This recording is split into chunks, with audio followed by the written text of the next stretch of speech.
प्रधानमंत्री अटल बिहारी वाजपेयी कहा करते थे कि हम अपने दोस्तों को तो बदल सकते हैं लेकिन पड़ोसियों को नहीं। उन पड़ोसियों में अगर चीन हो तो क्या कहने। नमस्कार, आप देख रहे हैं भारत मित्र लाइव। मैं हूं आपके साथ निशा मिश्रा। डोकलाम से गलवान तक चीन भारत पर लगातार आंखें तरेर रहा है और अपनी सैन्य शक्ति को मजबूत कर रहा है। नतीजतन भारत भी दो हाथ करने को तैयार है। एलएसी पर दोनों ओर से माहौल एकदम तनावपूर्ण बना हुआ है, लेकिन बेहयाई का हद तब हो जाती है जब चीन एक ओर से हमारे जवानों पर घात लगाकर हमले करता है और दूसरी ओर भारत में भारतीय बाजारों में तलवे चाटते फिरता है। दोनों देशों में तलखी इतनी बढ़ी हुई है कि भारत सरकार ने चाइनीज गैजेट्स के साथ चाइना के सभी ऐप्स और चाइनीज सामानों पर भी बैन लगा दिया है। यहाँ तक कि चाइना की ओर से भारत में किए गए इन्वेस्टमेंट्स भी सरकार ने रद्द कर दिए हैं। इसके बाद भी चीन अपनी हरकतों से बाज नहीं आ रहा है, बल्कि भारत की जासूसी कराने में कोई कसर नहीं छोड़ रहा। पिछले दिनों एक चीनी जासूस को रंगे हाथों पकड़ा गया था, जो भारत की गोपनीय जानकारी चीन के बड़े अधिकारियों तक पहुंचा रहा था। यहाँ आश्चर्य की बात यह है कि दोनों देशों के बीच इतने विवादों के बाद भी भारतीय त्योहारों के आते ही चीनी सामानों का मेला लग जाता है। ऐसे समझिए, हाथ में लेकर तब समझ में आएगा। तो सब चाइना है, कोई इंडियन नहीं है यार। इसका ब्राइटनेस देख लीजिए, ये नॉर्मल एलईडी है। इसका ब्राइटनेस देख हमारा भी 12-14। ऐसे में ये कहना गलत नहीं होगा कि चीन ने भारतीय बाजारों में अपने पैर पसार लिए हैं। अब ये सवाल उठता है कि चीन कहां तक भारतीय बाजारों में हावी हो चुका है। इसकी एक झलक चाइनीज आइटम के गढ़ कहे जाने वाले कोलकाता के जाने माने बाजारों, इजरा स्ट्रीट, बागड़ी मार्केट समेत और कई जगहों का भारत मित्र लाइव की टीम ने मुआयना किया और जानने का प्रयास किया कि आखिर चाइना कहां तक हमारे बाजारों में सेंध लगा चुका है। खुदरा व्यापारियों से भी सच जानने का प्रयास किया कि उनका क्या कहना है इस पूरे चाइनीज रैकेट के विषय में। हालांकि मीडिया को सामने देखकर खुदरा व्यापारियों ने कैमरे पर कुछ भी कहने से इनकार कर दिया, पर भारत मित्र लाइव की टीम ने अपने हिडन कैमरे के जरिए इन चाइनीज माया जाल का पर्दाफाश किया। आइए एक नजर डालते हैं कि वहां क्या हुआ। तो बनाने में अभी ये सब चीज़ बहुत हाँ, ये तो है, बहुत पीछे है। यहाँ पे लेबर इतना महंगा है, इतना महंगा है।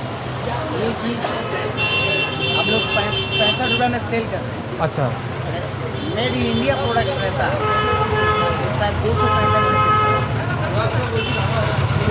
इतना डिफरेंस क्यों?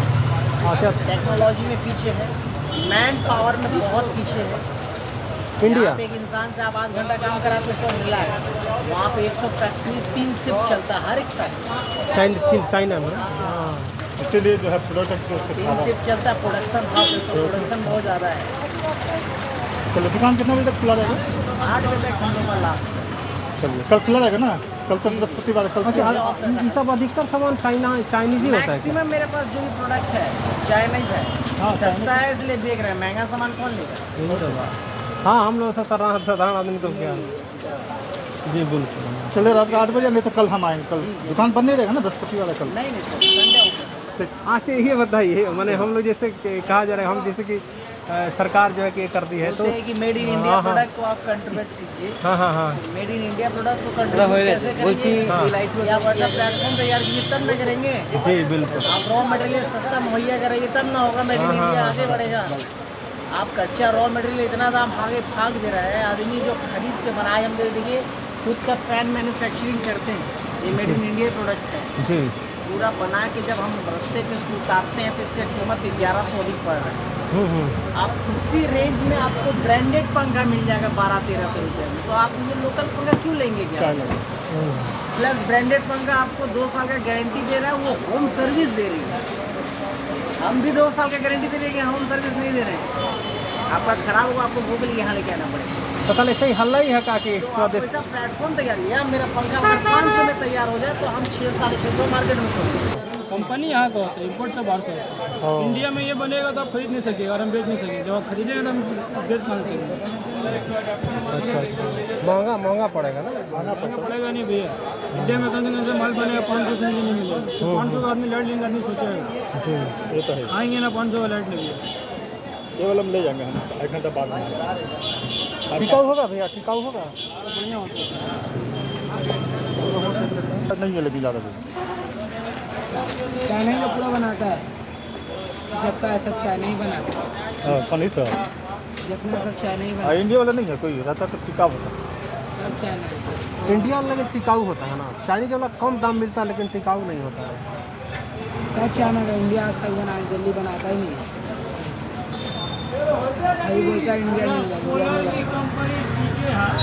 ये सबका दाम कितना ये वाला 410 रुपये, कितना होगा बाबू ये वाला 180 फुट 180 रुपये। 60 मीटर। दुकान कितना बजे तक बंद होता है? हम कितना पड़ेगा? ये आप लीजिएगा 500 का आ जाएगा। यदि चाइना गए तो चाइना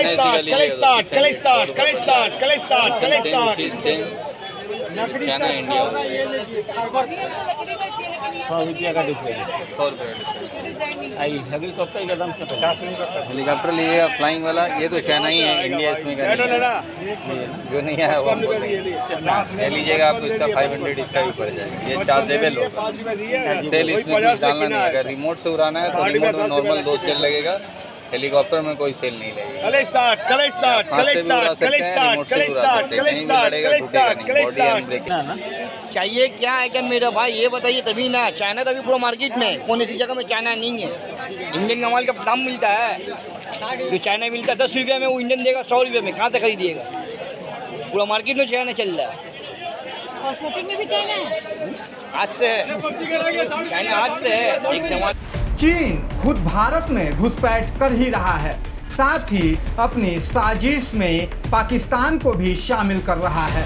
ध्यान रहे कि पाकिस्तान ने भी उत्तर पश्चिम छोर से भारत में घुसपैठ करना शुरू कर दिया है और कश्मीर घाटी में चुन चुन कर गैर कश्मीरियों व गैर मुसलमानों को मौत के घाट उतार रहा है।